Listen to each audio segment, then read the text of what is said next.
ঠিকমতো হাসতে পারাটা কিন্তু মস্ত বড় গুণ, যেটা সবার নাই। আসসালামু আলাইকুম এভরিওয়ান, আশা করি তোমরা সবাই ভালো আছো। আমিও ভালো আছি।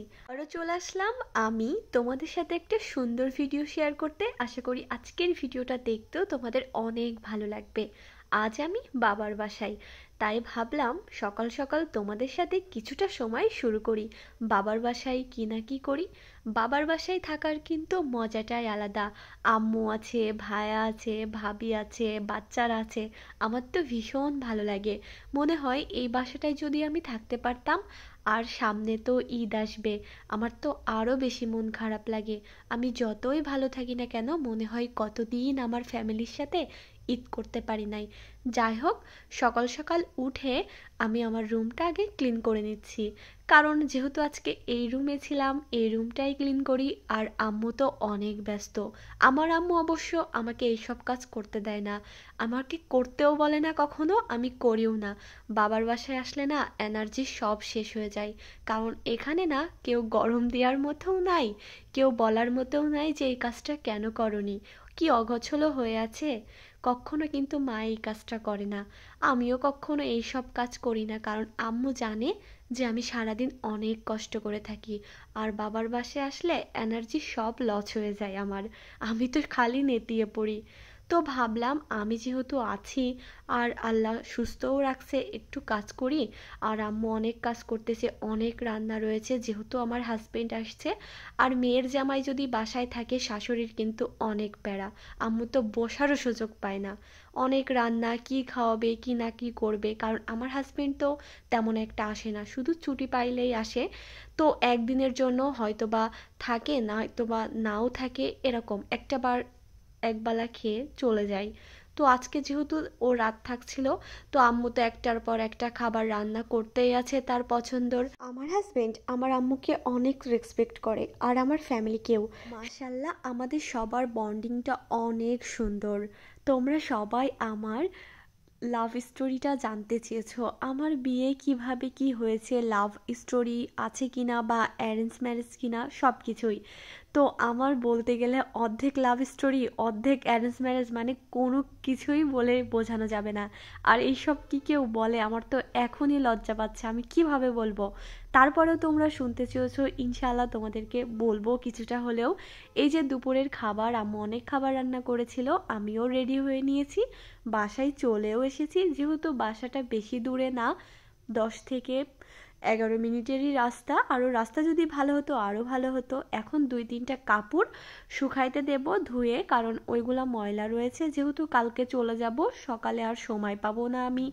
একটু বাহিরের দিকেও তোমাদেরকে দেখালাম, সব কিছু আবার আমাকে গুছিয়ে সব কিছু ঢাকাঢাকি করে রাখতে হবে। রোজাকে নিয়ে একটু ঘুরতেও বার হয়েছিলাম, একটু খাওয়া দাওয়া করেছিলাম। তো তোমাদেরকে বলি আমার কেমন করে বিয়ে হয়েছিল। আমার যখন বিয়ে হয়েছিল আমি খুবই ছোট, ক্লাস 9 কেবল পাশ করেছি। আমার হাজবেন্ড যেহেতু জব করে, তখনও জব করতো, আর তার তখনই বিয়ের পারমিশন হয়েছিল। আমার আর তার বয়সের ডিফারেন্স 10 বছর। সে অনেকটা সিনিয়র আমার, অবশ্য সিনিয়র হয়েই ভালো হয়েছে। সিনিয়র ছেলেরা কিন্তু অনেক সাংসারিক হয়, বউ বাচ্চার প্রতি কিন্তু অনেক দায়িত্বশীল থাকে। আর এখনকার ছেলেপিলেরা না সংসার করতে জানে না, এরা খালি ঘুরতে পারে বউ নিয়ে, কিন্তু ভবিষ্যতের চিন্তা কখনো করে না। যাই হোক, যে যারটা সামলাবে, আল্লাহ আমাকে ভালো রাখছে, এটাই অনেক। তো আমি যখন ছোট, আর আমার হাজবেন্ডের কথা হতো।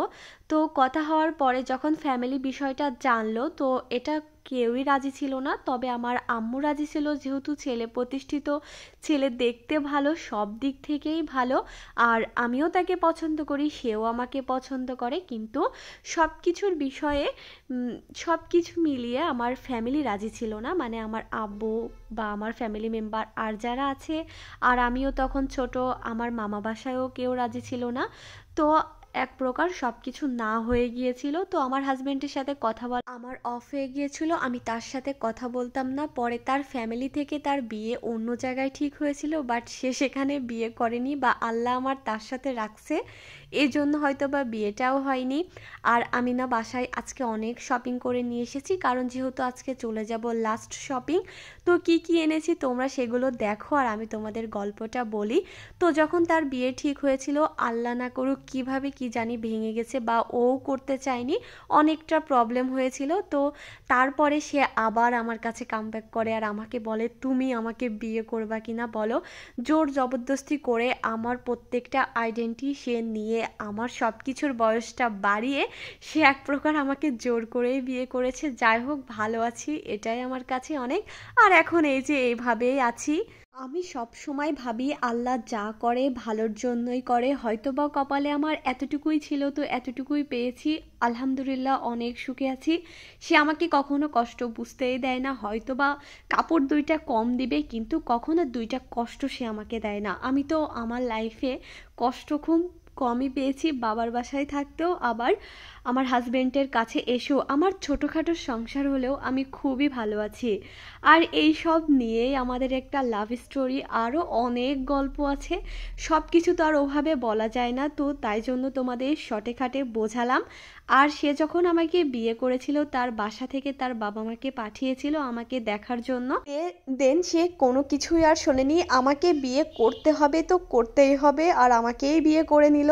যাই হোক, আমি এদিকে রাত্রের ভাতও বসিয়ে দিয়েছি, তেমন কিছুই রান্না করব না, আম্মু তো অনেক কিছু রান্না করে পাঠিয়েছে আর আমি অলরেডি সব কিছু গোছানো শুরু করেছি। লেপের ভিতরে বা কম্বলের ভিতরে পা দিয়ে তো তোমাদের সাথে গল্পটা শেয়ারই করলাম, ইনশাল্লাহ আস্তে আস্তে আরও কিছু বলবো। সব কিছু তো আর এভাবে বলা সম্ভব না, তাই না? আম্মু খাবার দিয়েছিল ছোট মাছ ভাজি, তারপরে সিমের বিচি দিয়ে মাছ দিয়ে রান্না করেছিল, আর সাথে মাংস দিয়েছিল। তো মাংসটা আমি খাবো না, কালকে বাসায় যেয়ে খাবো, কারণ কালকে বাসায় যেয়ে তাহলে আর রান্নার চাপ লাগবে না। এই যে ফ্রিজটা পুরো ফাঁকা, এবার আর ফ্রিজটা আমি ক্লিন করি নাই, তো ইনশাল্লাহ ঈদের ছুটিতে এসে করব। তোমরা এই জিনিসটা জানো? এই জিনিসটা হচ্ছে আমার বিয়ের শাড়ি আর বিয়ের ওড়না, ভীষণ সুন্দর ছিল। এগুলাও আমার আব্বু দিয়েছিল, কারণ আমার একটা ইচ্ছা ছিল যে আমি যখন আব্বুদের বাসা থেকে আসব আমার হাজবেন্ডের বাসায়, তো আমার আব্বু আমাকে ওই বস্ত্রটা দিক। আমার হাজবেন্ডের কোনো কিছু পরে আসার আমার ইচ্ছা ছিল না, তো সে আমাকে 4টা শাড়ি দিয়েছিল বিয়েতে। ইনশাল্লাহ আমার শাড়ির কালেকশানগুলো তোমাদের সাথে শেয়ার করব। 22-23টা শাড়ি আছে, সব কিছুই তোমাদের সাথে শেয়ার করব। আরও আছে, তবে আলমারির অবস্থাটা একটু খারাপ, বিধ্বস্ত, এজন্য তোমাদের সাথে শেয়ার করলাম না, নেক্সট আসলে শেয়ার করব। আমাদের আজকের ভিডিওটা দেখতে কেমন লেগেছে প্লিজ একটা কমেন্টস করো, যে আমার ভিডিও দেখতে তোমাদের কেমন লাগলো, আর লাইক করে দিও, আর বেশি ভালো লাগলে অবশ্যই শেয়ার করে দিও, আর শেয়ার করে অবশ্যই ডান বলো। তার সাথে যখন আমার রিলেশন ছিল তো সে ওটা আমাকে গিফট করেছিল, আর এইগুলো আমার হাজবেন্ডের চাকরি জীবনে পাওয়া প্রত্যেকটা অর্জন আমি খুব সুন্দর করে রেখে দিয়েছি। আরও অনেক আছে আমার ওই কোয়ার্টারের বাসায়, বা আমার বাসায়ও অনেক আছে, সেগুলো হচ্ছে জায়নামাজ বা অনেক কিছু। তো সেগুলো আর তোমাদেরকে দেখালাম না, তোমরা অনেকেই আমার শোকেসটা দেখতে চেয়েছো, অল শোকেসটা তো তোমাদেরকে দেখিয়েই দিলাম। কবে আবার আসবো সেটা তো আর বলা যায় না, তো ভাবলাম আজকের ভিডিওতেই দেখিয়ে দিই। আমার শোকেসের প্রত্যেকটা পাশে আয়না সিস্টেম করা, জিনিসটা কিন্তু অনেক সুন্দর। আজ এই পর্যন্ত, তোমরা সবাই সুস্থ থেকো, ভালো থেকো, কাল আমি ব্যাক করব। আল্লাহ হাফেজ।